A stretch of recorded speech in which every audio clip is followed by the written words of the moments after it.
My name is Scarlett Montgomery, and am 28 years old.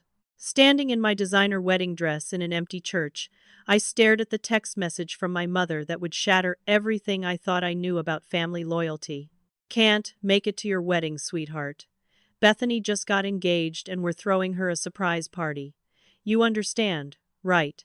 My hands trembled as I read those words while my fiancé James stood beside me in his tuxedo, watching 300 confused guests whisper among themselves. My parents had chosen my younger sister's impromptu engagement over my carefully planned wedding day, the final betrayal in a lifetime of being second place to their golden child. But what they didn't know was that I had something they could never take away from me, something that would change everything forever. Before I tell you exactly what happened next and how I got the ultimate revenge on my family, let me know where you're watching from in the comments below. If you've ever felt like the forgotten child in your family, hit that like button and subscribe for more incredible true stories. Trust me, you won't believe what I did with my $7 million inheritance that my parents knew absolutely nothing about. Growing up in the Montgomery household meant living in the shadow of my younger sister Bethany, who could do absolutely no wrong in my parents' eyes.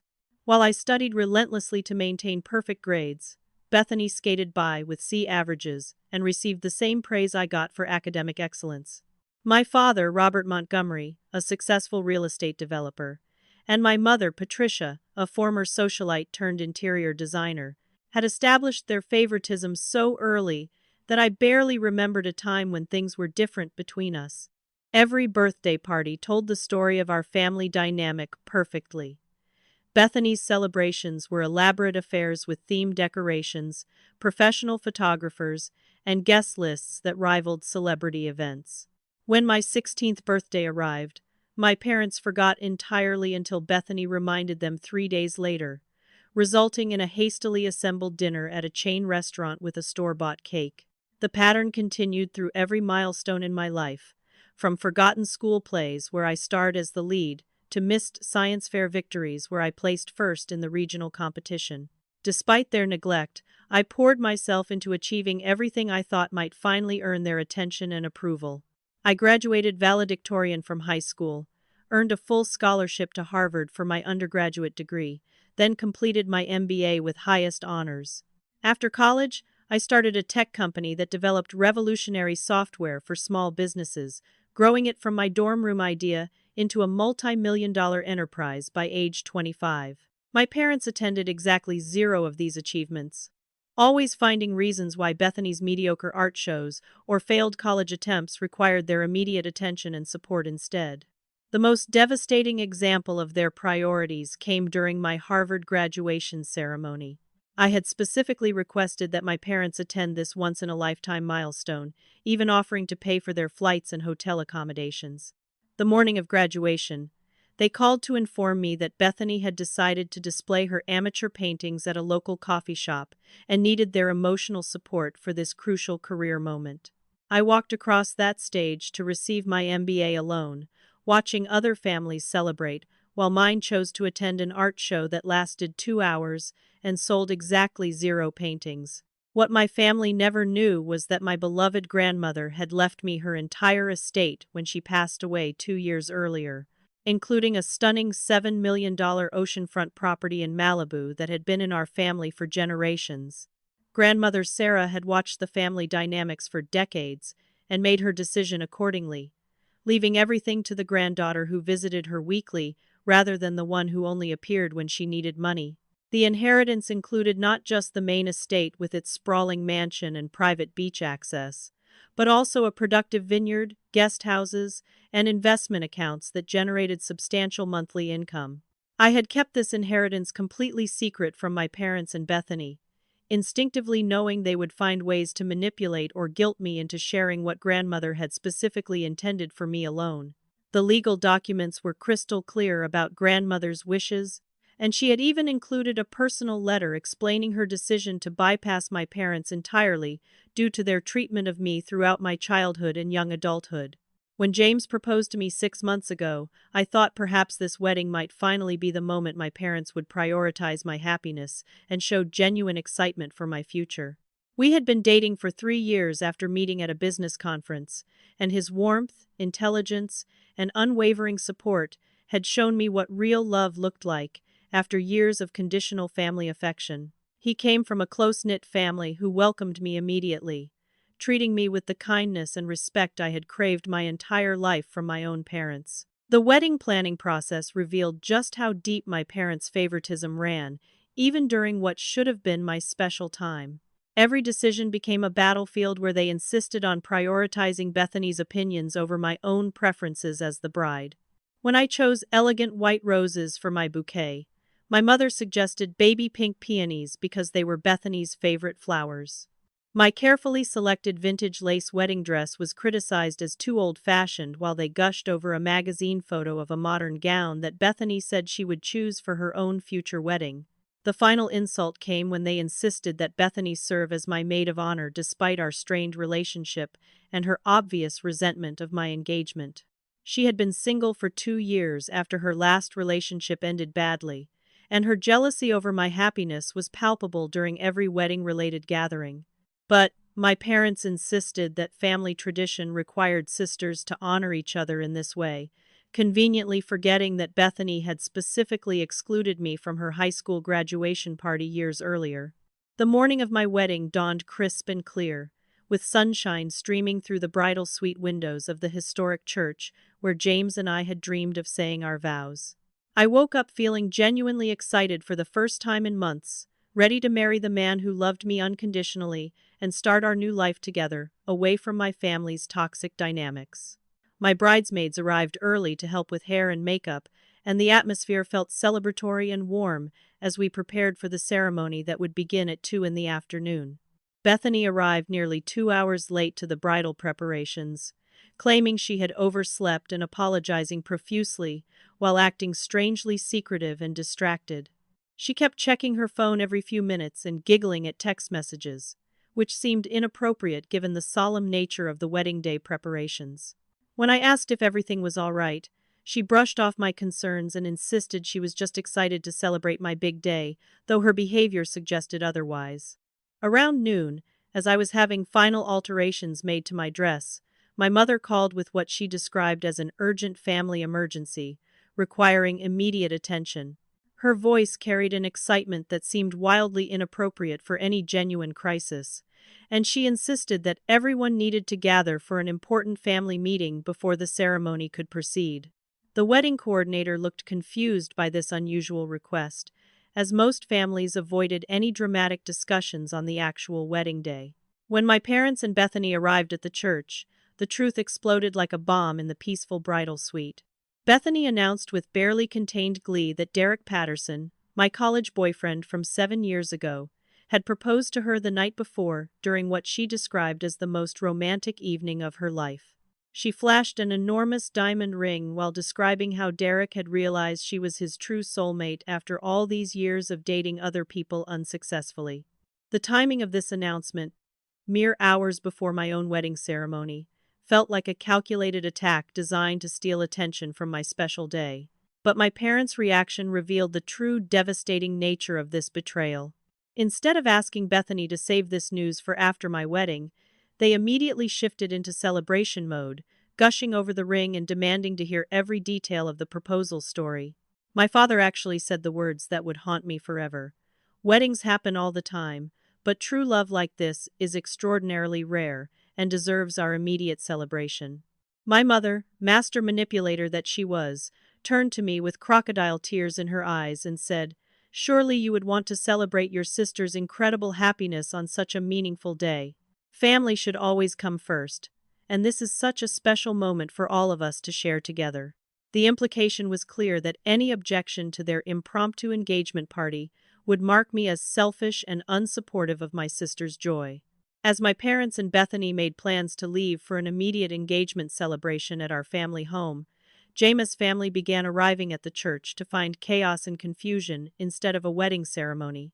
His parents, siblings, and grandparents had traveled from across the country to witness our marriage, and they stood in bewildered silence as my family prepared to abandon the event entirely for Bethany's celebration. The contrast between his family's genuine love and support versus my family's callous disregard became painfully obvious in that moment. James found me sobbing in the bridal suite bathroom, still wearing my wedding dress but knowing that our carefully planned ceremony was crumbling around us. The 300 guests were beginning to arrive. The flowers were arranged beautifully at the altar, and our photographer was capturing what should have been the happiest moments of preparation. Instead, we faced the humiliating prospect of explaining why the bride's own parents had chosen to skip her wedding for a party that could have been scheduled any other day. The wedding coordinator approached us with genuine sympathy, explaining that situations like this were unfortunately not unheard of, but that we had options for how to proceed. We could delay the ceremony by several hours and hope my parents would return after their celebration. Or we could proceed without them and deal with the family fallout afterward. Or we could postpone the entire event to a later date when emotions had settled. In that moment of crisis, with my heart breaking over my parents' ultimate betrayal and my dream wedding dissolving before my eyes, I made a decision that would change everything. I told James about the Malibu estate inheritance that I had kept secret even from him, describing the magnificent oceanfront property that my grandmother had left me, with specific instructions that I should use it to build a life filled with people who truly valued me.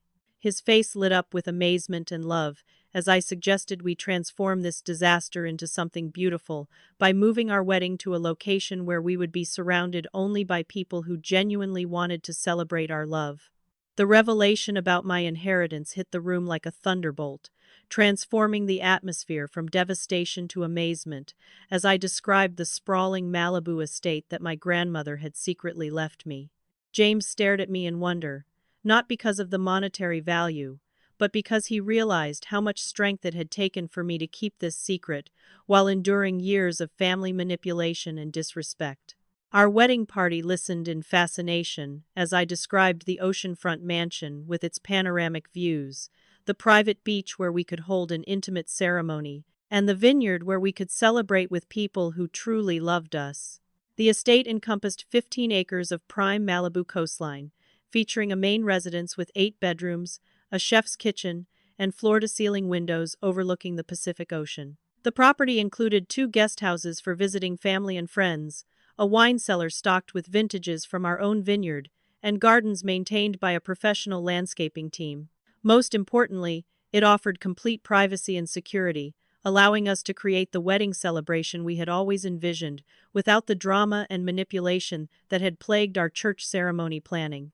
As word spread through the wedding party about our new plans, my parents discovered that the church ceremony had been canceled and arrived in a fury of indignation and demands for explanations. They stormed into the bridal suite, expecting to find me in tears and begging for their forgiveness, but instead found me calmly making arrangements with vendors to transport flowers, catering, and decorations to a location they knew nothing about. The power dynamic shifted dramatically when they realized I was no longer the desperate daughter seeking their approval, but a strong woman taking control of her own life. My father's face turned purple with rage as he threatened to cut me off financially, apparently forgetting that I had been supporting myself independently since college graduation through my successful business. He actually had the audacity to suggest that canceling our church wedding was disrespectful to the guests who had traveled to attend, completely ignoring the fact that his own abandonment of the ceremony had created this entire situation. My mother tried her emotional manipulation tactics, crying about family reputation and what people would think about parents missing their daughter's wedding, but for the first time in my life, their guilt trips had no power over me. When I finally revealed the existence of the Malibu estate, watching their faces transform from smug superiority to shocked disbelief was more satisfying than I had ever imagined possible. Bethany's engagement ring suddenly seemed insignificant compared to oceanfront property worth millions of dollars, and I could practically see her mind racing as she calculated how this inheritance should have been shared with her. My parents' expressions revealed their immediate recognition that they had just lost significant leverage over my life decisions, and their panic was palpable as they realized the magnitude of their miscalculation. The announcement that our wedding would proceed in 3 days at the Malibu estate sent my family into a desperate scramble to regain control of the situation. My father demanded immediate inclusion in the new ceremony plans, but I calmly informed him that they had made their choice to prioritize Bethany's engagement over my wedding, and I was simply respecting their decision by excluding them from further celebrations. My mother's tears turned from manipulative crocodile tears to genuine distress as she realized that her decades of favoritism had finally resulted in permanent consequences. Bethany's attitude shifted dramatically from smug satisfaction to desperate attempts at reconciliation once she learned about the estate's value and potential for future inheritance. She suddenly began praising our relationship and expressing excitement about attending the new wedding ceremony, conveniently forgetting her years of jealousy and resentment over my engagement. Her transparent attempts at manipulation were almost comical in their obviousness, but also deeply pathetic as she realized that her golden child status meant nothing without parental wealth to back it up. The logistics of transforming our wedding celebration from a traditional church ceremony to an intimate estate gathering required incredible coordination, but our vendors were surprisingly accommodating when they learned the full story. The florist was particularly enthusiastic about creating arrangements that would complement the natural beauty of the oceanfront setting, and our photographer expressed genuine excitement about capturing images against such a stunning backdrop. Our caterer had worked estate events before and assured us that the kitchen facilities and outdoor spaces would create an even more memorable dining experience than our original venue. As news of our situation spread through our extended family and friend groups, I was amazed by how many people immediately offered their support and understanding. Jameis' family was particularly wonderful, with his mother calling to express her excitement about seeing the estate and his father offering to handle any coordination needed for out-of-town guests. Several of my college friends who had witnessed my family dynamics over the years actually applauded my decision to create boundaries and prioritize my own happiness for once. The most surprising support came from my cousin Madison, who called that evening to share information about my parents' financial situation that completely changed my understanding of their motivations.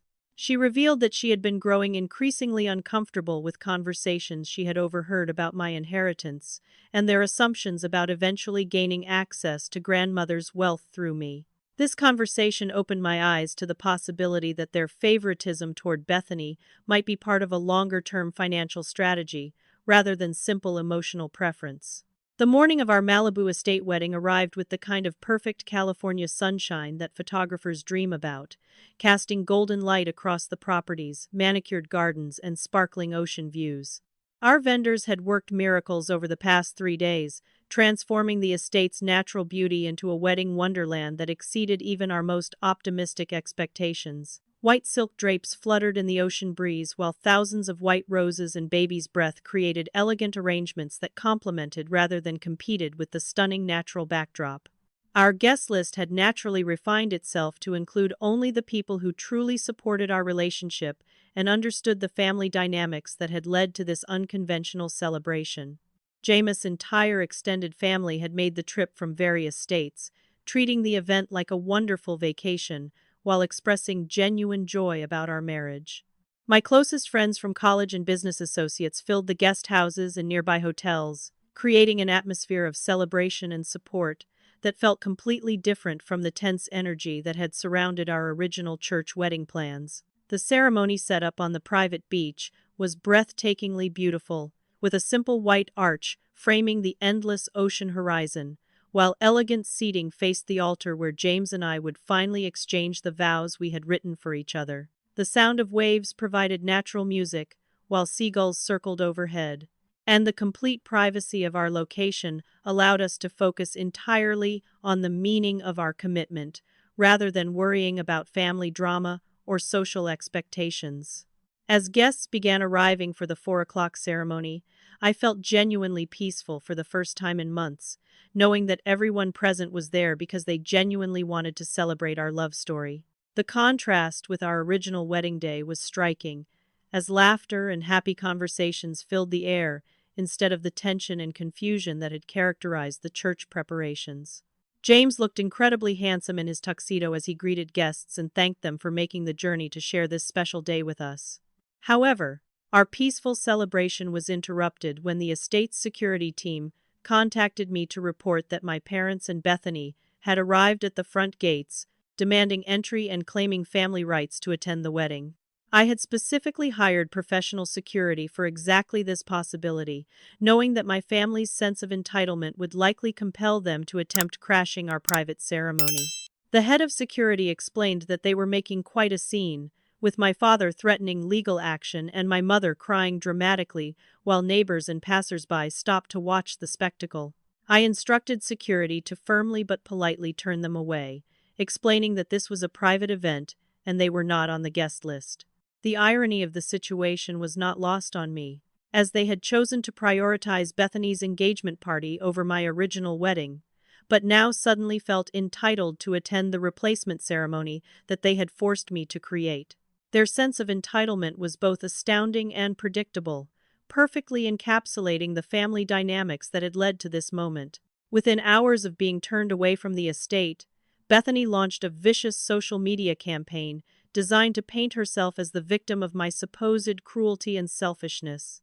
Her Instagram and Facebook posts described a heartbroken sister being excluded from her sibling's wedding day, conveniently omitting the context of how we had arrived at this situation. She posted childhood photos of us together with captions about family, love, and forgiveness, clearly hoping to generate public sympathy and pressure me into backing down from my boundaries.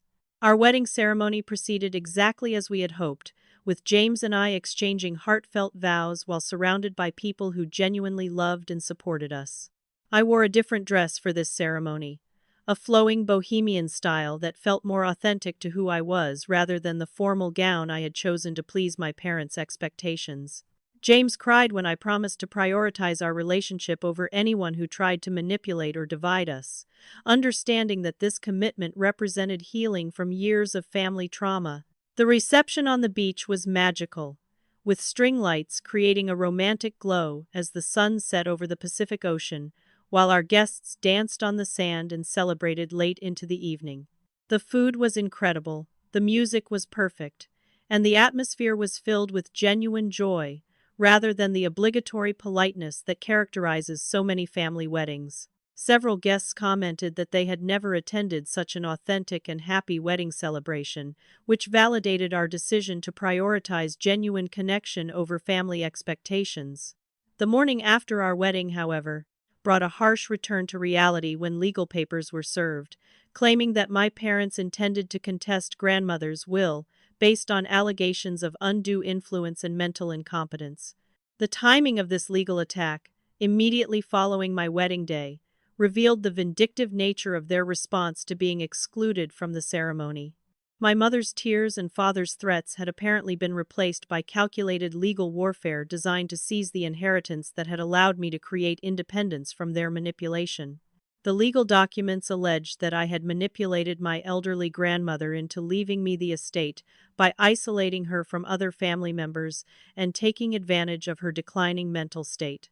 These accusations were not only false but deeply insulting to grandmother's memory, as she had been sharp and decisive right up until her peaceful death at age 89. The fact that my parents would dishonor her legacy in pursuit of money revealed the depths of their greed and desperation.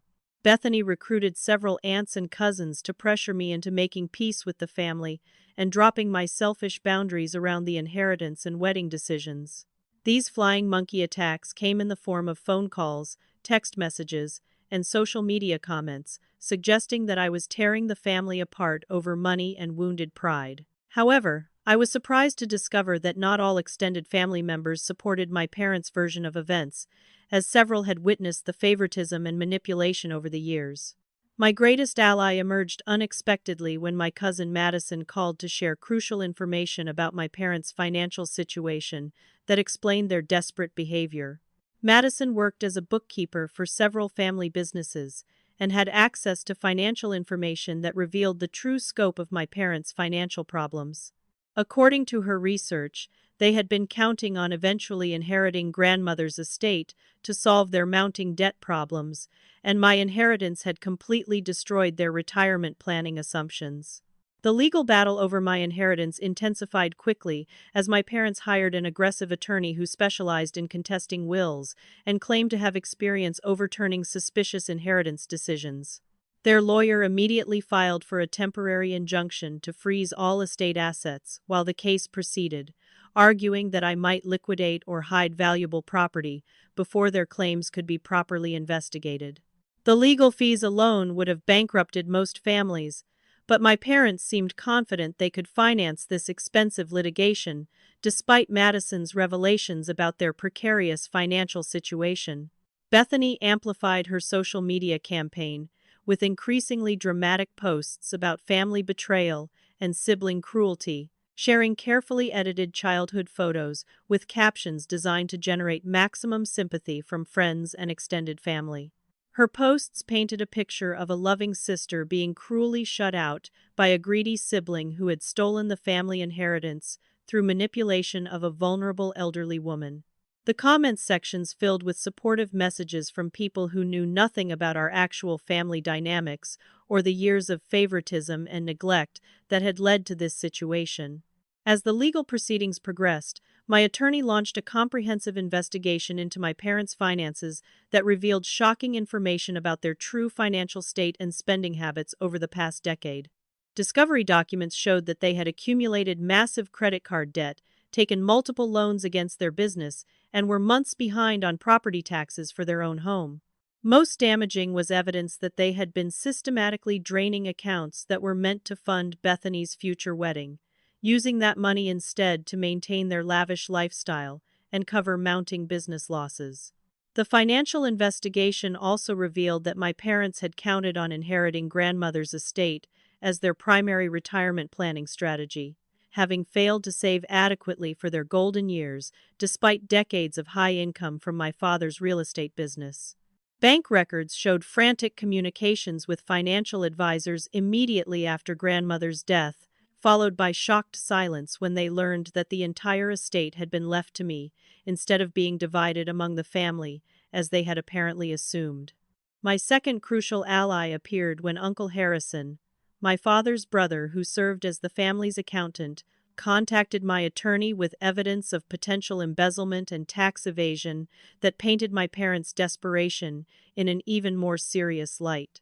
Harrison had been growing increasingly uncomfortable with creative bookkeeping requests from my father's business, and grandmother's death had apparently triggered his decision to come forward with documentation that could result in criminal charges beyond the civil will contest.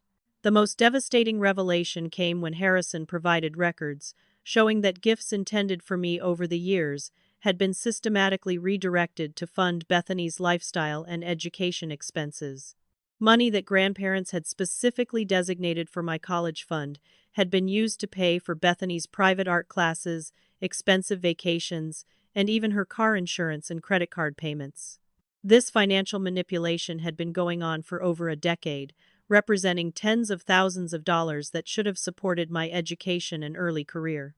When Bethany learned that her wedding fund had been depleted to cover her parents' debts, her engagement to Derek began showing serious strain as he realized that the lavish ceremony they had been planning would not be financially possible. Derek started questioning other aspects of their rushed engagement, particularly the suspicious timing of his proposal immediately before my wedding, and Bethany's sudden interest in marriage after years of claiming she wanted to focus on her art career rather than settling down. My parents' desperation escalated to harassment as they hired private investigators to follow James and me, apparently hoping to find evidence of wrongdoing that could support their legal case or provide blackmail material. The private investigators were discovered by estate security when they attempted to access the property through a neighboring beach, leading to police reports and restraining order applications that further documented their increasingly erratic and vindictive behavior. An attempted break-in at the estate was captured on security cameras, showing my parents and Bethany trying to scale the perimeter fence at 2 a.m. while apparently intoxicated. The footage was both pathetic and disturbing, showing 3 adults who had completely lost their sense of perspective and dignity in pursuit of money they felt entitled to despite having no legal claim. This incident resulted in criminal trespassing charges and provided additional evidence of their unstable mental state for the will contest proceedings. Jameis' family attorney joined our defense team with powerful resources and experience in high-stakes inheritance disputes, bringing additional credibility and expertise to our legal strategy. His firm had successfully defended similar cases, where greedy relatives attempted to overturn clearly written wills, and they were particularly skilled at exposing the financial motivations behind contested inheritance claims. Their involvement signaled to my parents' attorney that we were prepared to fight this battle with unlimited resources, if necessary. The most powerful evidence in our favor came from a detailed video testimony that grandmother had recorded with her attorney 6 months before her death, specifically explaining her decision to leave the entire estate to me, while excluding my parents from any inheritance. In this recording, she was clearly mentally sharp and articulated precise reasons for her decision, including my parents' financial irresponsibility, their treatment of me throughout my childhood, and her desire to ensure that the family property would be preserved by someone who truly appreciated its history and significance. Derek's decision to end his engagement with Bethany came suddenly and brutally, delivered via a phone call, where he explained that learning about the family's financial chaos and legal battles had made him realize they were fundamentally incompatible as potential life partners. His withdrawal from the relationship was particularly devastating because it happened just as Bethany was counting on their marriage to provide financial security and social status that her parents could no longer guarantee. The irony was not lost on me that her hastily announced engagement, timed to steal attention from my wedding day, had collapsed precisely because of the financial crisis that her parents' actions had created. My parents' response to Derek's departure revealed the depths of their delusion and inability to accept responsibility for their actions. Instead of acknowledging that their financial deception and legal warfare had created an environment that no reasonable person would want to join, they blamed me for somehow sabotaging Bethany's relationship through my selfishness and greed. My father actually accused me of deliberately timing my inheritance revelation to destroy his daughter's engagement, as if his own decision to skip my wedding had played no role in the subsequent events. The harassment escalated significantly when my parents hired a private investigator with questionable ethics, who began stalking James at his workplace and following us to restaurants, business meetings, and social gatherings. The investigator's aggressive tactics became so obvious and intrusive that James' employer was forced to address the situation, as clients and colleagues were beginning to notice the constant surveillance. This created professional stress for James that added another layer of damage to the collateral consequences of my family's vindictive behavior. Our attorney's investigation into the private investigator revealed connections to my parents that went beyond simple surveillance, uncovering evidence of a coordinated plan to force the sale of the Malibu estate to pay their mounting debts. Email communications between my father and various business associates discussed strategies for pressuring me into liquidating the property through legal fees, harassment, and public embarrassment. These communications proved that their will contest was never about genuine concerns for grandmother's mental state, but rather a calculated attempt at financial extortion. The most shocking betrayal came when we discovered that Bethany had been secretly working with my parents from the beginning, having been promised 30% of any inheritance money they successfully obtained through the legal contest. Bank records showed that she had already received significant payments for her cooperation in the scheme, including funding for her engagement ring and the elaborate party that had caused them to miss my original wedding. Her social media campaign and victim narrative had been carefully orchestrated as part of a public relations strategy designed to pressure me into settling the case. Evidence of property sabotage began accumulating as estate security cameras captured multiple incidents of vandalism and attempted break-ins that could be traced directly back to my family members. Garden sprinklers were repeatedly damaged, outdoor furniture was moved or broken, and threatening messages were left on vehicles belonging to estate staff members. These acts of petty revenge demonstrated how completely my parents had lost perspective about appropriate behavior, risking criminal charges for the sake of causing minor inconvenience and intimidation. Media attention intensified when local news outlets picked up the story of our family legal battle, initially framing it as a sympathetic tale of parents fighting for their rightful inheritance against an ungrateful daughter. However, the narrative began shifting as reporters investigated the background and discovered evidence of my parents' financial problems, my lifetime of achievements that had been ignored by the family, and the suspicious timing of events surrounding my wedding day. public opinion slowly turned in our favor as the true story emerged. My parents' public relations campaign backfired spectacularly when several neighbors and community members came forward to contradict their victim narrative with first-hand accounts of their behavior over the years. The country club, where they had maintained membership despite financial difficulties, banned them for harassing other members about the inheritance case. Local business owners who had witnessed their treatment of me during family gatherings provided statements supporting my character and contradicting their claims about my supposed manipulation of grandmother. Uncle Harrison's bombshell revelation about years of financial manipulation within the family provided the missing pieces of a puzzle that explained decades of seemingly inexplicable favoritism toward Bethany. His records showed that my parents had been systematically redirecting family money away from my education and opportunities while maximizing Bethany's benefits, essentially stealing from me to fund their preferred daughter's lifestyle. This financial abuse had been hidden through complex accounting that Harrison had finally decided to expose. The most damaging evidence came when Harrison provided documentation showing that my college graduation gift from grandparents had been intercepted by my parents and used to pay for Bethany's European art tour, while my birthday and Christmas money had been diverted to cover her credit card debt and car payments. This systematic financial theft represented a pattern of abuse that had been ongoing for over 15 years, totaling hundreds of thousands of dollars that should have been mine, but had instead funded my sister's pampered lifestyle. Court hearings began going badly when my parents' attorney successfully convinced the initial judge that their claims deserved serious consideration, resulting in a temporary restraining order that forced me to vacate the Malibu estate while the case proceeded through litigation.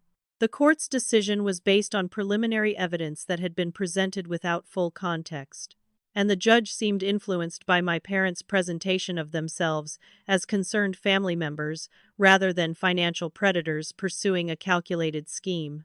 The temporary victory allowed my parents and Bethany to immediately move into the estate, claiming squatters' rights as family members, while their legal case proceeded through the courts. They immediately began making changes to the property, removing personal items that had belonged to grandmother, and replacing family photos with pictures that excluded me entirely. Their behavior suggested they were already treating the estate as their own property despite the ongoing legal proceedings, demonstrating remarkable arrogance about their chances of success. The court hearing that would determine temporary control of the estate began disastrously when my parents' attorney presented a compelling narrative that portrayed me as a manipulative granddaughter who had isolated an elderly woman from Adoptive, her loving family, in order to secure an inheritance through emotional coercion. Their lawyer had clearly done extensive research into successful will contests and knew exactly which psychological buttons to push with the judge, presenting my close relationship with grandmother as evidence of manipulation rather than genuine affection and care. Bethany's testimony proved particularly damaging because her tears and emotional distress appeared genuine, even though I knew they were motivated by financial loss rather than actual grief over family estrangement. She described childhood memories of visiting grandmother together, conveniently omitting the fact that she had rarely visited during grandmother's final years, while I had maintained weekly contact and provided emotional support during her declining health. Her performance was Oscar-worthy in its manipulation of the court's sympathy. The temporary restraining order that forced me to leave the estate was emotionally devastating, representing not just the loss of my inheritance, but also the violation of the sanctuary that grandmother had specifically intended me to have. Standing outside the property gates while my parents and Bethany moved their belongings into what had been my home felt like the ultimate victory for their manipulation and abuse. The justice system that should have protected grandmother's clearly stated wishes was instead enabling the continuation of financial abuse that had characterized my entire relationship with these people. My parents' immediate victory celebration included interviews with local media outlets where they presented themselves as relieved family members who had finally regained access to their rightful inheritance after months of being shut out by a selfish and ungrateful daughter. Their public statements painted me as someone who had exploited an elderly woman's vulnerability while refusing to share family wealth that should have been distributed equally among all relatives. The negative publicity surrounding the court's decision began affecting other areas of my life, as business partners and professional associates started expressing concerns about being associated with someone involved in such a contentious legal battle. Jameis' employer received inquiries from clients who had seen the news coverage and were questioning whether his judgment could be trusted if he had married someone involved in family inheritance fraud. The professional consequences of my parents' accusations were threatening to destroy the career success that I had worked decades to build. James faced increasing pressure at his workplace, as his supervisor expressed concern that continued association with me could damage the company's reputation and affect their relationships with conservative clients who valued family loyalty and traditional values. The possibility that he might lose his job because of my family's legal warfare added another layer of stress to our newlywed life, as we were forced to consider whether relocating to another city might be necessary to escape the ongoing controversy. My business relationships suffered similarly, as potential clients and investors began avoiding association with someone who was publicly accused of elder abuse and financial manipulation. Partnership opportunities that had been developing for months suddenly evaporated, as corporate lawyers advised against involvement with anyone whose reputation was under attack in such a public way. The financial impact of these lost opportunities represented hundreds of thousands of dollars in potential revenue that my parents' false accusations had destroyed. The lowest point came when I found myself sitting in a budget hotel room, questioning every decision I had made, and wondering whether I should simply agree to settle the case by splitting the inheritance with my family in order to end the legal warfare and public humiliation. The emotional toll of fighting people who were supposed to love me had become overwhelming, and James was showing signs of stress that worried me deeply. For the first time in my adult life, I seriously considered giving up and accepting that my family's manipulation would always win. The stress of the legal battle and public controversy began affecting my physical health as I developed insomnia, frequent headaches, and digestive problems that my doctor attributed to prolonged anxiety and emotional trauma. James was similarly affected, losing weight and showing signs of depression as he watched the woman he loved being systematically destroyed by her own family's greed and manipulation. Our honeymoon period had been completely overshadowed by legal warfare that threatened everything we had built together. My parents' victory celebration included a series of social media posts from the estate, showing them enjoying the oceanfront property, hosting parties, and essentially treating my inheritance as their own personal vacation home. Bethany posted Instagram photos of herself in the main bedroom that had been mine, with captions about finally being home where she belonged after months of family conflict. Their arrogance and sense of entitlement were breathtaking in their complete lack of shame or awareness of the damage they were causing. The final insult came when they began advertising the estate as a vacation rental property, apparently planning to generate income from grandmother's cherished family home while their legal case proceeded. This commercialization of a property that held deep sentimental value and family history demonstrated their complete lack of respect for grandmother's memory or the significance of the inheritance she had carefully planned. They viewed the estate purely as a financial asset to be exploited, rather than a family legacy to be preserved. Just when I felt completely defeated and ready to consider surrender, an unexpected salvation appeared when grandmother's longtime estate attorney returned from an extended overseas trip to discover the legal chaos that had erupted during his absence. Attorney Benjamin Walsh had been traveling for 3 months, completely unaware that the will he had carefully crafted was being contested by the very family members that grandmother had specifically instructed him to exclude. His return would prove to be the turning point in our battle against my parents' financial assault. Attorney Benjamin Walsh's return from his overseas sabbatical brought devastating evidence that completely destroyed my parents' legal case and exposed their manipulation for what it really was. Walsh had represented grandmother for over 20 years and possessed intimate knowledge of her mental state, family relationships, and specific intentions regarding her estate planning. Most importantly, he carried with him a collection of secret recordings that grandmother had made during the months leading up to her death, documenting her observations about family dynamics and her reasoning for excluding my parents from any inheritance. The bombshell evidence included detailed audio recordings where grandmother explicitly discussed her decision to leave everything to me while explaining her disappointment in my parents' treatment of me throughout my childhood and adult life.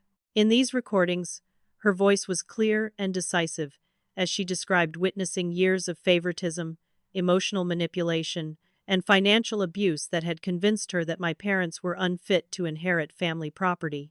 She specifically mentioned her concerns about their spending habits and their treatment of me as secondary to their obvious preference for Bethany.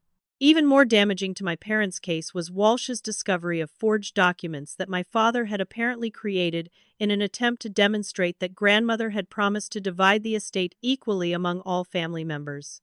Forensic analysis revealed that these documents had been created months after grandmother's death using computer software and had been backdated to appear legitimate. This evidence of fraud completely undermined their credibility and opened them up to serious criminal charges for attempting to manipulate court proceedings through fabricated evidence.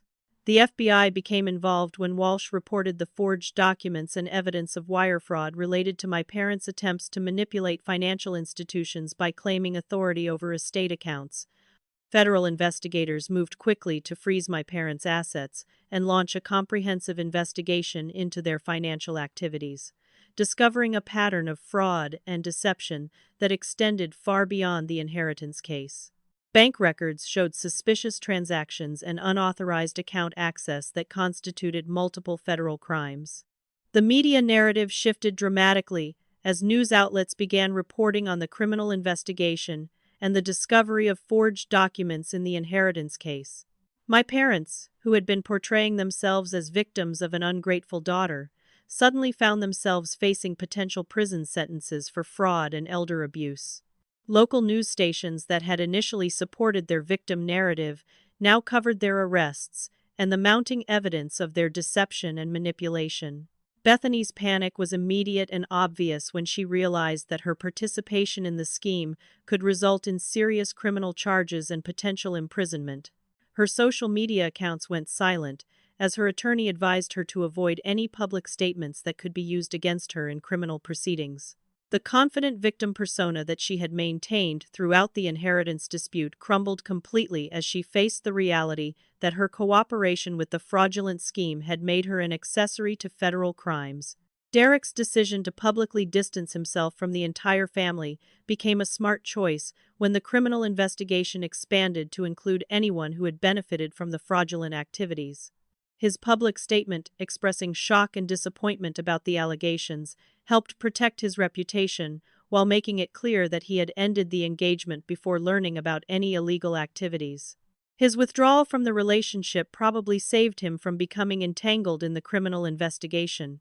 The emergency court hearing to address the new evidence resulted in a complete reversal of all previous rulings, with the judge expressing outrage about being deceived by forged documents and false testimony.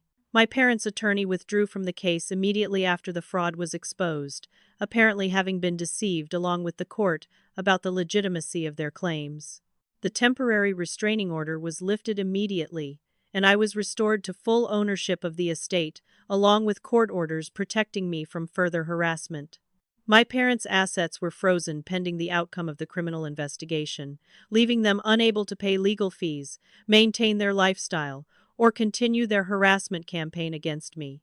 The contrast between their previous arrogance and their current desperation was striking as they faced the possibility of losing everything they owned, in addition to potential prison sentences. Bethany was forced to move back in with friends as she could no longer afford her apartment without parental financial support.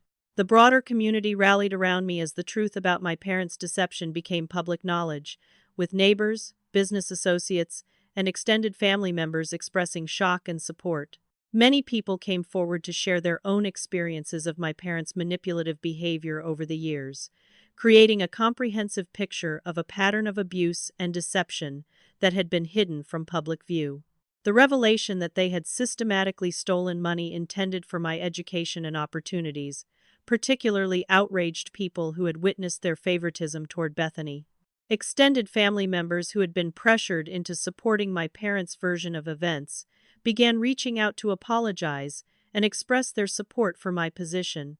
Several aunts and cousins admitted that they had suspected something was wrong with the family dynamics for years, but had been afraid to speak up against my father's intimidating personality and my mother's emotional manipulation. The criminal investigation had given them permission to finally tell the truth about what they had observed. Jameis' job security was restored, as his employer received clear evidence that the accusations against me had been completely fabricated, and several business opportunities that had been withdrawn due to the controversy were reinstated once the truth became public.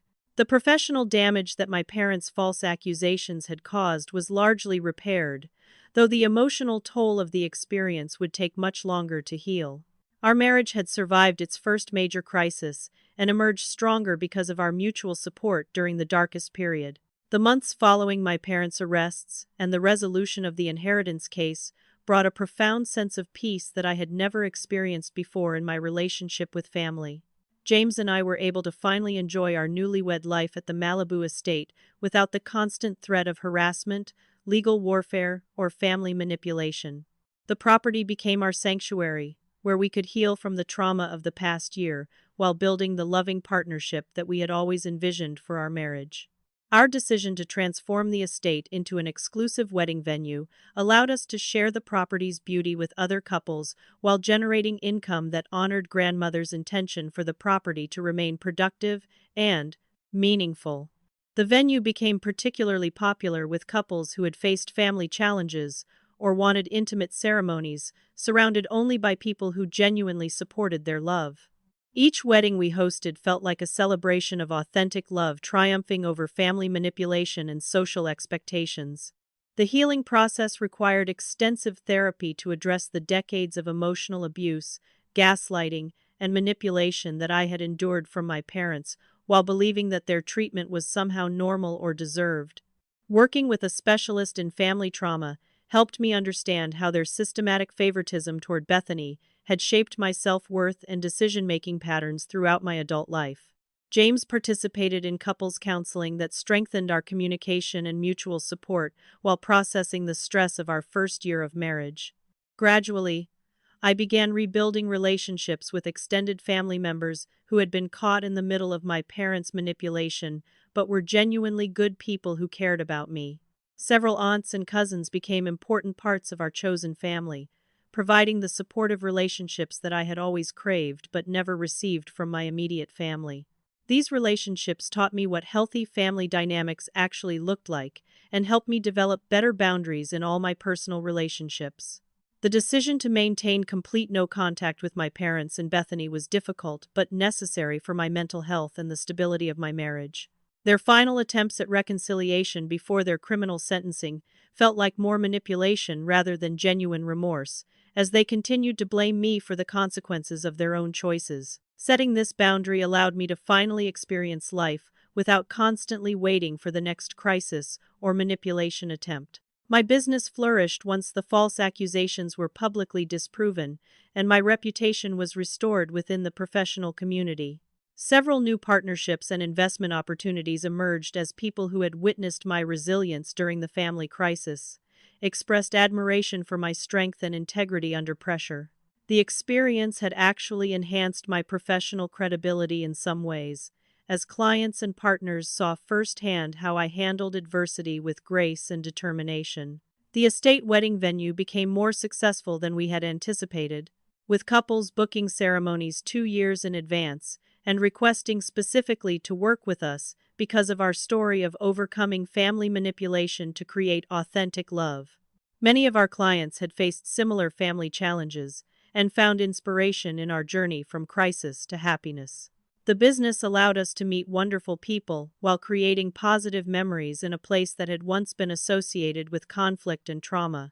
Community involvement became an important part of our healing process as we volunteered with organizations that supported people escaping family abuse and financial manipulation. Speaking at support group meetings and sharing our story helped other people recognize manipulation tactics and develop the strength to create boundaries with toxic family members. Helping others navigate similar situations provided meaning and purpose that transformed our painful experience into something that could benefit other people. The final confrontation with my parents occurred in the courthouse parking lot after their sentencing hearing, where they made one last desperate attempt to guilt me into providing financial support for their legal fees and restitution payments. My father's arrogance had been replaced by desperation as he faced the reality of potential prison time, while my mother tried emotional manipulation one final time by claiming that I was destroying the family by refusing to forgive their mistakes. Their complete inability to accept responsibility for their choices confirmed that no contact was the only healthy option. Life at the estate settled into a peaceful rhythm of running our business, enjoying our marriage, and building relationships with people who valued honesty and authenticity over financial manipulation and emotional abuse. James and I developed traditions like sunset dinners on the beach, where we reflected on our gratitude for finding each other and surviving the crisis that had tested our commitment so early in our marriage.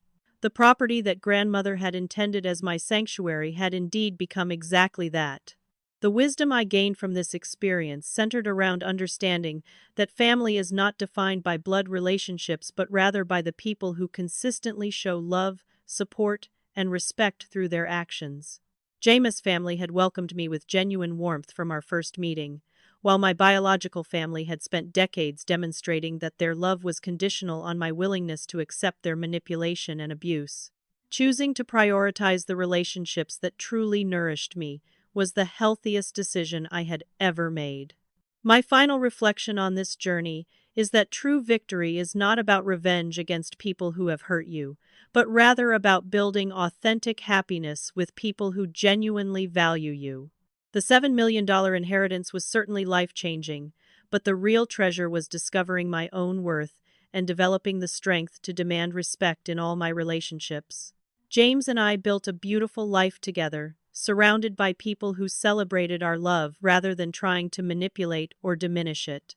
As I watch the sunset from our estate's private beach each evening, I think about grandmother and how proud she would be to see that her gift provided exactly what she intended: freedom from family manipulation and the foundation for building genuine happiness with people who truly love me. The property she left me became more than financial security. It became the physical space where I learned to value myself and create the life I had always deserved. What would you do if your own family chose someone else's celebration over your wedding day? Have you ever had to set boundaries with family members who refused to respect your happiness? Share your thoughts in the comments below. And don't forget to like this video if you believe that sometimes the family you choose is more important than the family you're born into. Subscribe for more incredible true stories about people who found the strength to prioritize their own well-being over toxic family expectations. Remember to hit that notification bell so you never miss our latest uploads, and please share this story with anyone who might need encouragement to stand up for their own worth. Thank you for listening to my journey, and I hope it reminds you that you deserve to be surrounded by people who genuinely celebrate your happiness. May your own life be filled with authentic love from people who value and respect you exactly as you are,